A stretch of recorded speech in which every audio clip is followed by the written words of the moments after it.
वो इंडियन नहीं है। डॉक्टर्स के लिए बहुत बहुत स्कोप्स है यहाँ पर। कंपनी में उसकी जॉब लग गई और बहुत ही अच्छा पैकेज मिला उसको। हेलो फ्रेंड्स, कैसे हो सब लोग? Welcome back to America Darshan channel यार। और आज मैं आप लोगों को बहुत सारे ऐसे सवालों के जवाब देने वाला हूं जो इन जनरल लोग मुझसे कमेंट्स में पूछते रहते हैं, प्लस उसके आगे ईमेल लिखते हैं, उसमें पूछते हैं। वो मेरे बारे में होते हैं, इन जनरल यहाँ के बारे में होते हैं। तो मैं उन सब बातों का, जो उन सवालों के जवाब हैं, वो आपको देते हुए चलूँगा। सो प्लीज़ ये वीडियो लास्ट तक देखो, बोरिंग नहीं होगी। I am sure, I will make sure actually that it will not be boring. तो चलो शुरू करते हैं। तो फ्रेंड्स, आज जो मुझसे सवाल पूछ रहे हैं यहाँ पर लाइव, जो मुझसे सवाल करेंगी, वो एक्चुअली मुझसे हमेशा ही एक ज़माना हो गया वो सवाल हमेशा सवाल ही आते रहते हैं उनके। तो मैंने कहा आज चलो ये सवाल भी तुम ही पूछ डालो लोगों की तरफ से। तो चलो सवाल शुरू करते हैं। तो पहला सवाल है, आपका नाम क्या है?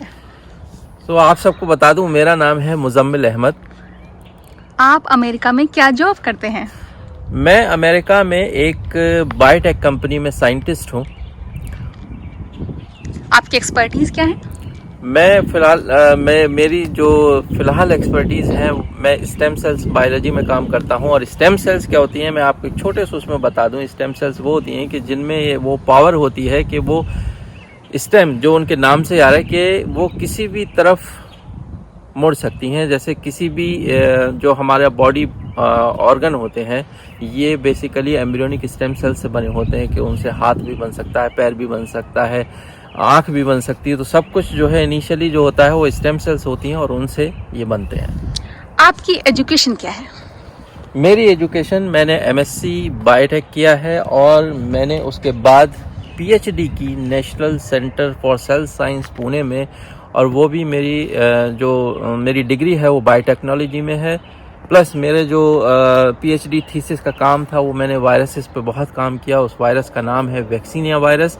और आपको ये बता दूं, ये वायरस आपने एक बहुत ही डेडली बीमारी सुनी होगी, चेचक, राइट, स्मॉल पॉक्स, उसके वैक्सीनेशन के लिए यूज़ होता है। तो इसलिए जब भी मैं वैक्सीनेशन की बात करता हूं तो मुझे मैं कॉन्फिडेंटली और बड़े ही उससे हक से बात करता हूं कि मैंने, क्योंकि वैक्सीनिया वायरस पे, जो कि एक बहुत ही सबसे सक्सेसफुल, जो गोल्ड स्टैंडर्ड माना जाता है वैक्सीन का, उस पर काम किया है। आप किस वीज़ा पर अमेरिका आए? मैं J1 वीज़ा पर अमेरिका आया था, क्योंकि मैंने ये हायर एजुकेशन ली है। तो जिसके बाद आप J1 वीज़ा पर अमेरिका में आ सकते हैं। आप अमेरिका में कहाँ रहते हैं? मैं अमेरिका के मैरीलैंड स्टेट में बॉल्टीमोर सिटी में रहता हूँ। ओके। इंडिया में आप कहाँ से हैं? इंडिया में मैं हूँ उत्तर प्रदेश से और मेरे सिटी का नाम है बदायूं। बदायूं अगर आप लोगों को, बहुत लोगों को ना पता हो तो शायद कुछ लोगों को ये ज़रूर पता होगा, एक बहुत ही मशहूर लिरिसिस्ट गुजरे हैं शकील बदायूनी। मैं उनके शहर से हूँ। ओके, तो आप थोड़ी बहुत शायरी भी करते हैं क्या? मैं शायरी नहीं करता हूँ, लेकिन मुझे शेर सुनना अच्छा लगता है। मुझे कुमार विश्वास बहुत अच्छे लगते हैं, करंट उसमें राहत इंदौरी बहुत अच्छे लगते हैं। ओके, तो चलो अभी कुछ बातें अमेरिका के बारे में। अमेरिका में अभी ये जो चल रहा है, क्या सीन है लॉकडाउन का? अमेरिका में अभी लॉकडाउन का, जैसा कि अभी लास्ट वीक में बहुत सारे ऐसे डिस्कशंस हुए हैं यहाँ गवर्नमेंट के, तो उसमें अब बहुत सारे स्टेट ऑलमोस्ट रेडी हैं खुलने के लिए।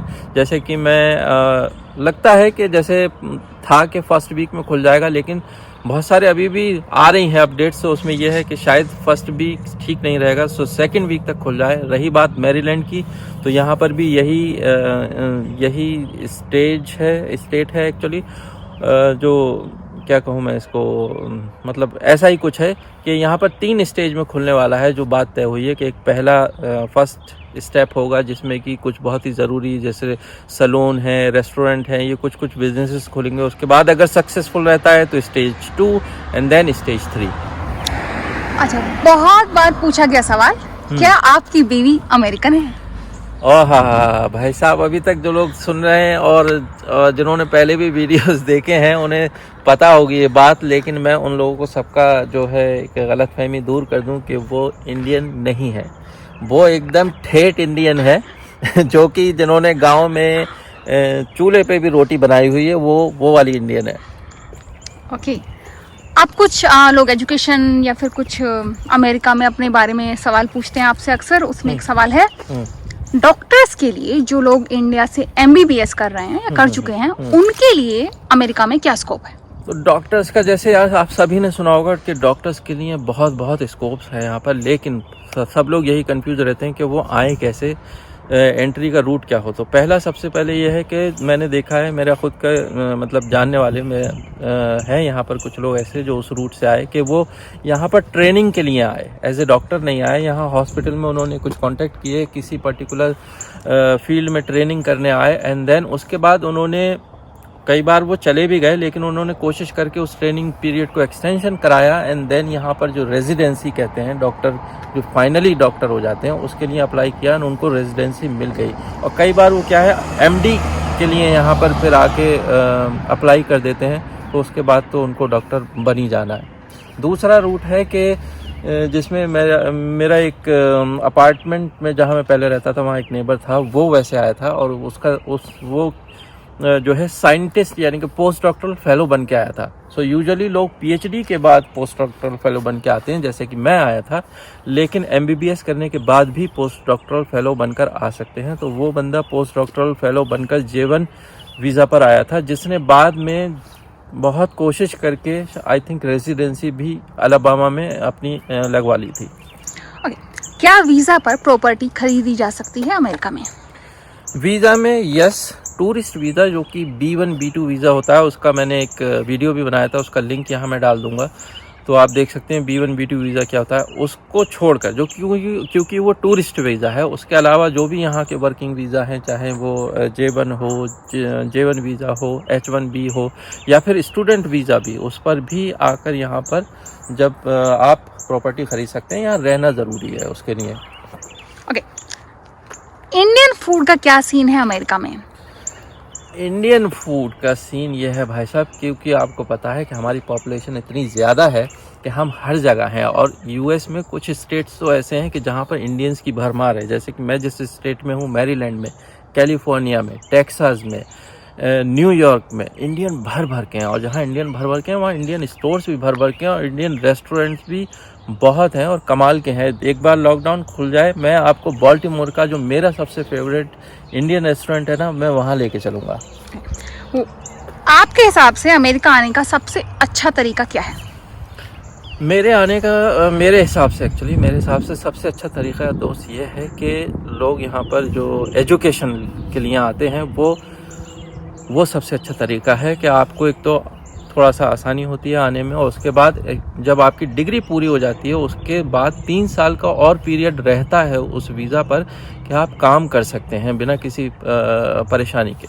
मतलब सपोज़ ज़्यादातर लोग यहाँ मैंने देखा है मास्टर्स करने आते हैं, तो मास्टर्स की डिग्री पूरी की, उसके बाद वो जो है 3 साल तक अपना किसी जॉब में एक्सपीरियंस लेते हैं, एंड देन उनको कोई ना कोई वीज़ा ऑफ़र हो जाता है, क्योंकि कोई भी अपना एम्प्लॉय जो है खोना नहीं चाहता है, जो यूज़फुल है। और मैंने ऐसा देखा है कि जैसे कुछ मेरा एक जानने वाला मेरा फ्रेंड है कि जिसने बीटेक किया इंडिया से, बीटेक के बाद उसने इन्फोसिस में जॉब की, और इन्फोसिस में जॉब करने के बाद उसने इन्फोसिस ड्रॉप किया। यहाँ पर वो मास्टर्स में आया आईटी से करने, मास्टर्स की डिग्री ली उसने आईटी से, एंड देन उसके बाद एकदम उसका ज़बरदस्त बढ़िया वाला पैकेज लगा एकदम। मतलब उसकी डिग्री पूरी नहीं हो पाई थी और उसको ऑफ़र हो गया था, क्योंकि जहाँ उसने ट्रेनिंग की डिग्री के दौरान, एक उसमें कोर्स में होता है कि आप ट्रेनिंग लेते हैं, तो उस ट्रेनिंग के दौरान उस कंपनी में उसकी जॉब लग गई और बहुत ही अच्छा पैकेज मिला उसको। तो आपका इंटरव्यू कैसा लगा? तो ये इंटरव्यू बहुत ही अच्छा था। कैमरामैन जिस तरह से जो इंटरव्यू ले रहे हैं, और कैमरामैन भी है, वो हमेशा ही हमसे बहुत सारे सवाल पूछते रहते हैं, तो हमें कुछ अटपटा भी नहीं लगा कि हमसे कोई जो सवाल पूछे जा रहे हैं वो कौन पूछ रहा है। तो हमें इस तरह के सवालों के जवाब देने की आदत है। वैसे कैमरामैन नहीं, कैमरा वुमन है। Sorry, camera woman. चलिए, तो इसी के साथ हम इसको यहाँ पर अभी रैप अप करते हैं और उम्मीद करते हैं कि आप लोगों को ये एक छोटा सा जो क्वेश्चन आंसर सेशन था वो अच्छा लगा होगा। और मैं आपसे कहूँगा, रिक्वेस्ट करूँगा कि जिस तरह से आप लोग अपना प्यार ये क्वेश्चंस के रूप में, कमेंट्स के रूप में मुझे भेजते रहते हो, प्लीज़ भेजते रहिए। मैं आपके क्वेश्चंस के जवाब भी देता रहूँगा। ऐसे ही क्वेश्चन आंसर का ऐसे छोटे छोटे वीडियो बनाता रहूँगा टाइम टू टाइम। तो प्लीज़ अच्छा लगा हो तो लाइक करना, शेयर करना और सब्सक्राइब करना और अपने दोस्तों को भी फॉरवर्ड करते रहो। Thank you so much for watching this video. All the best.